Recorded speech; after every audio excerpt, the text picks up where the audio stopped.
চলো আজকে শিখে নাও কি করে তোমরা 1 মিনিটের মধ্যে একটা হেয়ার বান করবে, সুন্দর ক্রিয়েটিভ একটা হেয়ার বান। তার জন্য কোনো রকম ক্রিম্পিং এর প্রয়োজন, ইভেন শ্যাম্পুরও প্রয়োজন, কারণ আমি প্রায় 4 দিন শ্যাম্পু না করে এই বানটা ক্রিয়েট করেছি।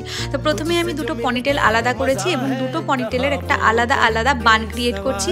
শুধুমাত্র চুলটাকে টুইস্ট করছি আর ইউপিনের সাহায্যে চুলটাকে আমি লক করছি। সেমভাবে ওপরের পার্টটাকেও করতে হবে, টুইস্ট করে করে বান ক্রিয়েট করতে হবে এবং ইউপিনের সাহায্যে এটাকে লক করতে হবে। অ্যান্ড দেন আমি এই চুলটাকে একটা মেসি লুক দেওয়ার জন্য একটু একটু করে হেয়ার অল্প করে ছাড়িয়ে নেব। তো যদি তোমাদের এই বানটা ভালো লাগে অবশ্যই আমাকে কমেন্ট বক্সে কমেন্ট করো। এবং এই সুন্দর বানটাকে আরও সুন্দর করে ডেকোরেট করার জন্য আমি একটা অ্যাক্সেসরিজ ইউজ করছি। যদি তোমাদের এটাও ভালো লাগে তাহলে আমাকে কমেন্ট বক্সে কমেন্ট করো, আমি তোমাদেরকে লিঙ্ক প্রোভাইড করব। তো আজকের ভিডিওটা কেমন লাগলো আর এইরকম ভিডিও তোমরা দেখতে চাও কিনা ইজি হেয়ার স্টাইল, অবশ্যই আমাকে জানাতে ভুলো না, তাহলে আমি নতুন নতুন ভিডিও তোমাদের জন্য আনতে থাকবো। টাটা।